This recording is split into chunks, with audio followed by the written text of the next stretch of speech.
So Are you chopping a lot of expecting wood? more? No. Oh, okay, this is all good. nice. I like doing it. I go by and I see piles of wood stacked in your yard there. Oh, yeah, it's good exercise. Cheaper than going to the gym. Oh, that's right.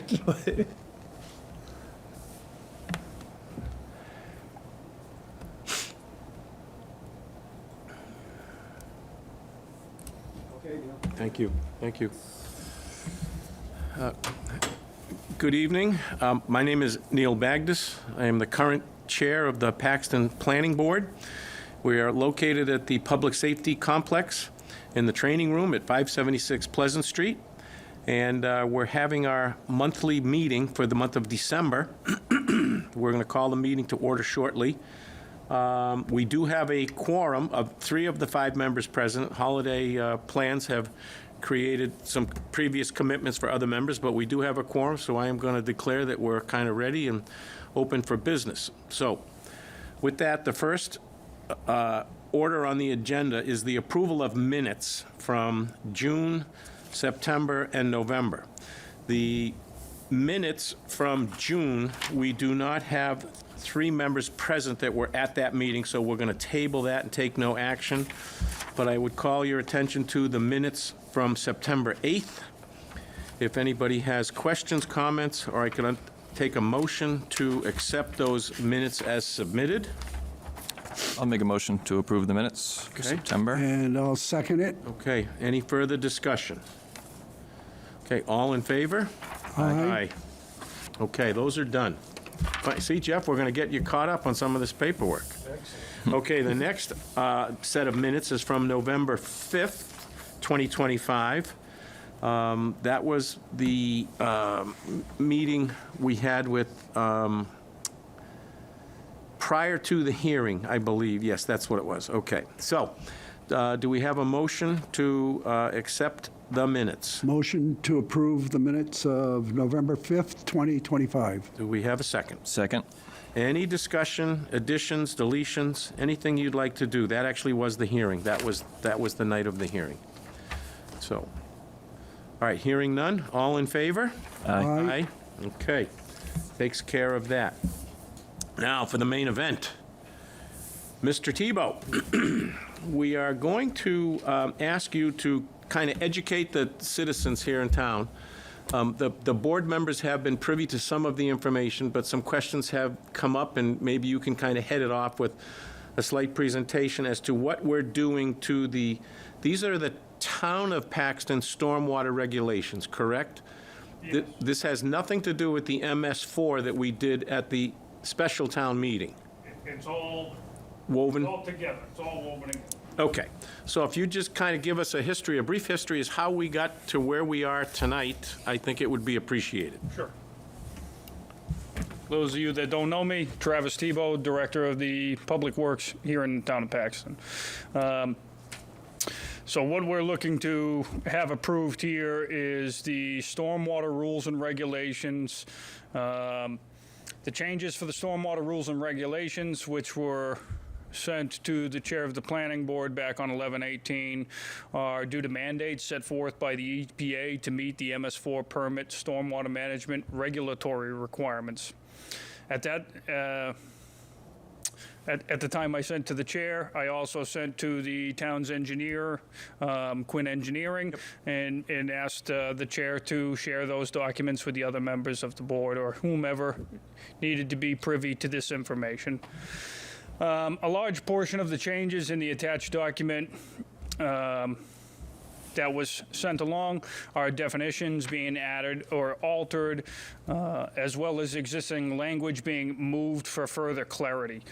Besides the aforementioned, there are several revisions and/or additions that were made to the document to meet the MS4 regulatory requirements, and I'm going to go over those in just one second. So, What was approved at the special town meeting is the stormwater bylaw to meet the MS4 permit requirements. Again, that was also a mandate. This was kind of a two-part mandate set forth by the EPA. The stormwater bylaw oversees everything stormwater, right? So the stormwater rules and regulations fall underneath the bylaw. So just to give a little clarification. Okay, and the stormwater bylaw that we have was put in effect, I believe, back in 2011? There was a committee? I don't know if that was the original bylaw or Okay. not, but it's- that was the last time it was updated, I believe. Okay, so, but what I'm saying is it's been in place for years that we've been using. You're just adding stronger language in some cases, and you'll continue to discuss that. Correct. Okay. Yep. So again, these were all to meet mandates set forth by the EPA to meet the requirements of the MS4 permit that the town's subject to fall under. I will go through as follows the additions and/or alterations. So in section 6.1, there is erosion and settlement control plan. This section has specific requirements which pertain to such things as site runoff and minimizing erosion both during construction and after construction to protect the existing infrastructure as well as the environment. This also adds requirements for protecting best management practices, or BMPs, to make certain that they will be capable of functioning as designed and in accordance with these rules and regulations. Section 6.4, Operation and Maintenance, or O&M plan. This section adds specific requirements for operation and maintenance plans to be submitted with the stormwater permit application. With this requirement, it makes it so each system to be installed has guidelines that will need to be followed for future maintenance and repairs of the installed best management practice, or BMP systems, as well as who is responsible for managing said plans and how the management program shall be paid for. So it kind of just clarifies all the fine details of how these, currently the systems are being required to be put in, but there was no language previously on how it's going to be managed moving forward. So this kind of adds that, and that's something that the EPA was looking for us to put in. It also adds requirements for reporting the data of inspections to the permit granting authority, which is the planning board Correct. for the town of Paxton. So there is documentation that the maintenance and repairs are being completed as required. Section 7.0C outlines the design standards for approval of stormwater permits, which includes the following regulatory requirements: removal of total suspended solids, or TSS. This standard has been increased to a 90% removal rate from the previous 80% removal rate, which is what the EPA stated we must comply with through through conversations I had with Newton Tedder of the EPA. Compliance with this updated standard is still achieved through the design process of the BMPs.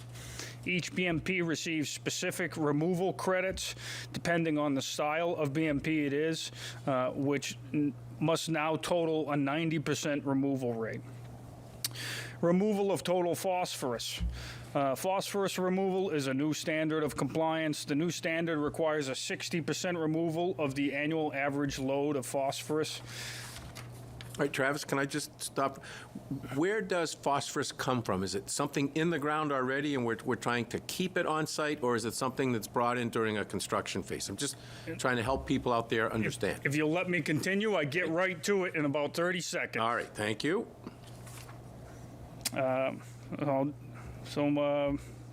Phosphorus removal is a new standard of compliance. The new standard requires a 60% removal of the annual average load of phosphorus. This is also based on achieving the removal standards by specifically using BMPs, which have a predetermined credit for the removal of total phosphorus. What is total phosphorus? Total phosphorus is the sum of all particulate, organic, and inorganics carried by runoff. This is a key component for runoff, acting as the key indicator of water quality. While essential for life, excess TP or total phosphate from fertilizers, pet waste, etc., fuels harmful algae blooms and depletes oxygen levels, which are harmful to the aquatic ecosystems. Redevelopment sites is another section. These refer to projects on site which have been previously developed and are classified as redevelopment sites. These sites would be subject to modified standards for pollutant removal, which would include an 80% removal of total suspended solids and a 50% removal of total phosphorus. Again, these percentages would be met determining based on the BMPs that are being used. The aforementioned revisions have previously been sent to Newton Tedder of the EPA. I'd been having conversations with him over the last several months as I was doing this. Also email exchanges, and he had already confirmed that the changes that were made would meet criteria of the requirements. In our last email exchange that I did have with him, when I sent him this and he said that to me, there was a couple of items he just wanted me to move. So I made those changes that he made recommendations, and it was more for clarity than anything. And that's the forms of the rules and regulations that you folks received. Okay.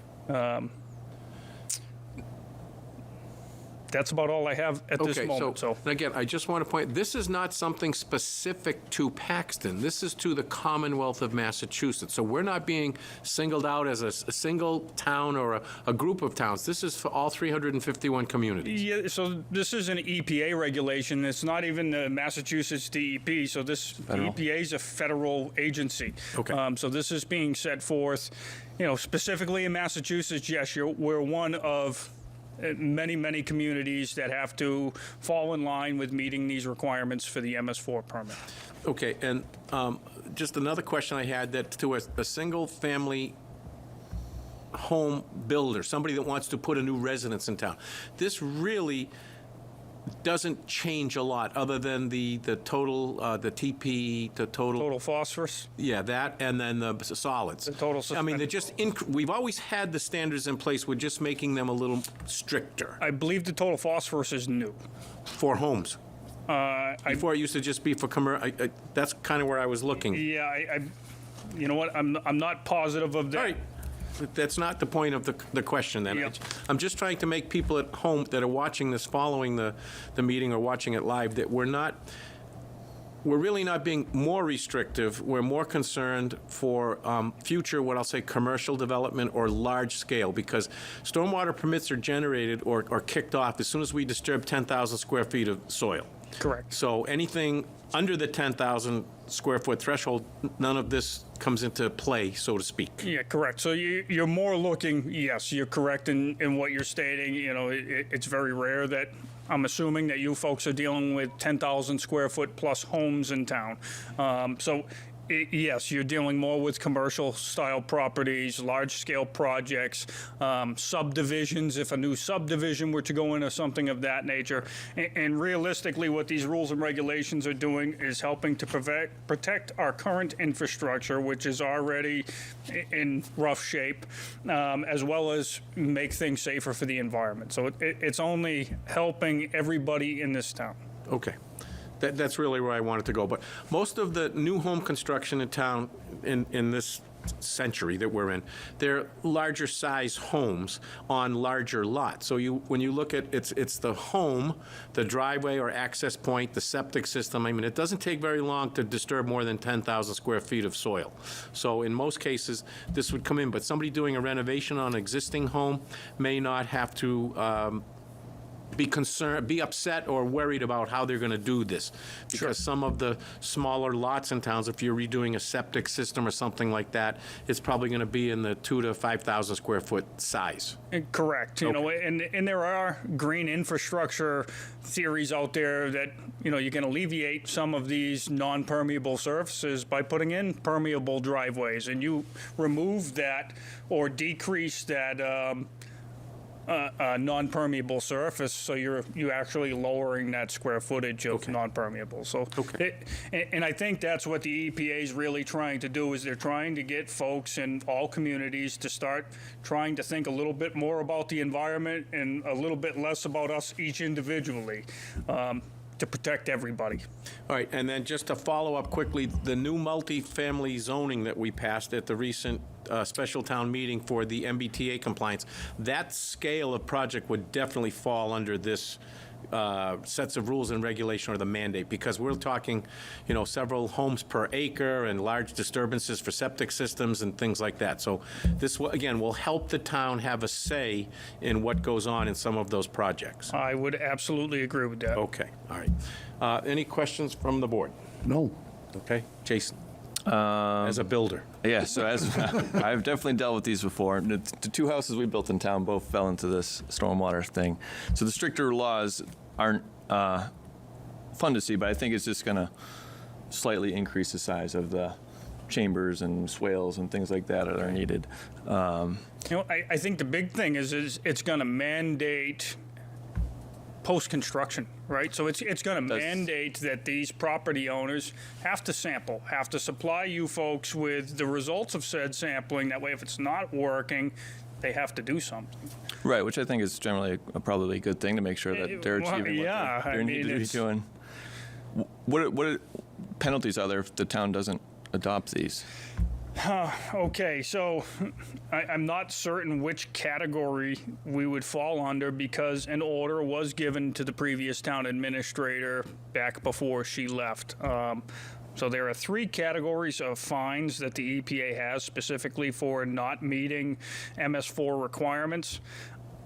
And I'll tell you, to date, I'm not certain if any communities have been fined for any violations. All right, but the MS4 that, and I know they're woven together, but the MS4 that you're referring to now was for the overall town. That's with you managing the stormwater of road runoff and things like that, correct? Correct. And that's what we've had several discussions over the last year and a half about. Yep. But what we're doing tonight is we're weaving in the local stormwater permit concerns into the overall MS4, correct? Because I remember the fines when you had talked about it, and you had said several times that there have none to your knowledge have been enforced. Correct. Okay, so I don't want to get people nervous again, fines, but I know, go ahead, I'll let you, there are 3 categories. Well, and I really think that's what the EPA's goal here is that even private homeowners are going to be regulated under the state and federal mandates, right? So even if it's a private facility, a grocery store, something of that nature, they're going to have to meet these requirements the same as the towns have to. Okay. So I kind of think that's what they're trying to do here.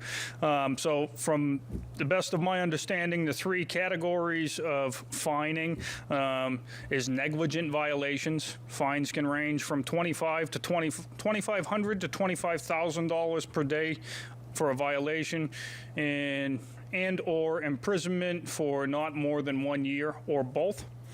A knowing violation, fines range from $5,000 to $50,000 per day of violation, or imprisonment of not more than 3 years, or both.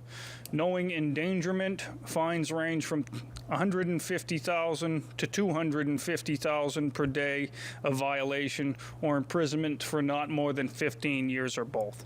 Okay. Where, and I'm not certain, but I would think where the town received an ordinance, where the town administrator had received an ordinance stating that this had to be done by December 31st, I would kind of think that we would be under knowing violations, which would be subject to fines up to $50,000 per Okay, but again, just to bring the residents up to speed, we voted for the MS4 at the special town meeting, and now the planning board is going to vote this evening to accept the changes to the stormwater permit for what I'm going to say construction, whether it's commercial, residential, or the likes of that, correct? Yep, correct. So Right. it's all based on anytime the ground's opened up, the MS4 falls into play, or stormwater falls into play, erosion control, sediment control, and that's really what we're trying to do here is protect everything, not just people. Okay, no, that's fine. Again, any follow-up questions? It just makes it more expensive, but I Well, think it's generally a good thing. so. That's true. Everything today is more expensive. Yeah. So, all right, Robert, any concerns or comments, questions? Nope. Okay. Thank you, guys. All right, Travis, I guess we're all set. Thank you for coming in and enlightening the board. We'll take a vote on this. I don't, from my standpoint, personal as one, I don't see an impediment in any way, shape, or form. We're just going to make this a little stricter, which is for the betterment of the community, the state, and the environment. So, all right, so I thank you for your time. Thank you. All right. I will entertain a motion to accept the amended, I'm going to get to the title here. What am I going to call this? Town of Paxton Stormwater Bylaw, or we've already done that, I believe. Yeah, it's the rules. This would- Rules and Rules and regulations. regs. Rules and regulations. Okay. Yeah. Previously, it was labeled as the Town of Paxton Stormwater Regulations. Okay, so that's what we're going to incorporate into our definitions and the zoning and all of that stuff there. So that's the motion that we need? I'll make a motion that we approve the stormwater rules and regulations, The amendments. the amendment. Okay, do we have a second? I'll second. Okay, any discussion, any more comments? No, pretty well explained. All right, yes, it was, Travis, thank you. So, okay, all in favor? Aye. Aye. Okay, that's good. We've got that done. We met the December 31st deadline. Everybody can take a sigh of relief or a breath of relief here, and we're good to move on. Thank you very much. All right, thank you very much. Thank you. Thank you, Travis. All right. All right, so our next item on the agenda is the next meeting date. Jeff, has anything come before you that you're aware of? No, nothing yet. I've had some casual inquiries regarding A&Rs, but nothing definite. Okay. And again, just to bring you up to speed, you and I have met privately, but just so you understand, if an application comes in, we have 21 days to have a meeting to do that. So we usually try to meet on the second Monday, Tuesday, Wednesday, or Thursday of the month, depending on people's schedules and this and that. So you can ask the petitioner at that time if they can live with our time frame, or if they really want to be a stickler, say, no, it goes in as today, and we have 21 days to hear it, and it's 21 business days, not calendar days, to hear that. So we're hoping, in most cases in the past, it's always been, we'll come to the next meeting and petition out. And you know about the application with all of the prints and plans, the fees, they got to get out to Travis, they get to fire, they get to police, they go to everybody, just for comments, conservation, Board of Health, Concom, all of those committees get to review the applications and send us any comments to make sure that we get an understanding. Yes, thank you very much for your help in that earlier. Okay. All right, so we're good with that. So do we have a tentative meeting date? Do you have a calendar that you want to look at in case we can set one, and if we don't need it, we'll postpone it? You want to meet in January? I think we should put a date out there, and if we have nothing that's on the docket at that point, we can Do you suspend that prefer meeting. Mondays? Well, Except the first Monday of each month. all right, so Mondays are fine. However, Select meets on the 2nd and Yep. 4th, Robert, or 1st and 3rd? I'll get theirs. Monday, the They 19th. are on the 12th. Monday, the 19th, a holiday, I think. Correct, that's Yeah, it Martin Luther is. King Day. So let's tentatively the 26th. Select Board's also looking at doing Tuesdays during January, so. Oh, all right, so, They're actually on there for the 13th and 27th for January. all right, so January 26th, does that look good? 26 is good. All right, let's do that. Tentatively, the next meeting will be the 26th of January at 7 PM. And I believe we'll still be here at this point, because we don't have to turn the heat on in the COA, just for us to sit and have a little quick discussion. Okay. Any old business that you're aware of that we may have missed, other than the 1 minutes will get approved next time? No, everything was wrapped up timely. Okay. And there's no one here for public session? Do you have any comment? Anybody's come to you with concerns? Nope. Okay, we're good. Motion to adjourn. Motion to adjourn the meeting of December 17th, There you go. 2025. At 7:26. I will second. All right, all in favor? Aye. Aye.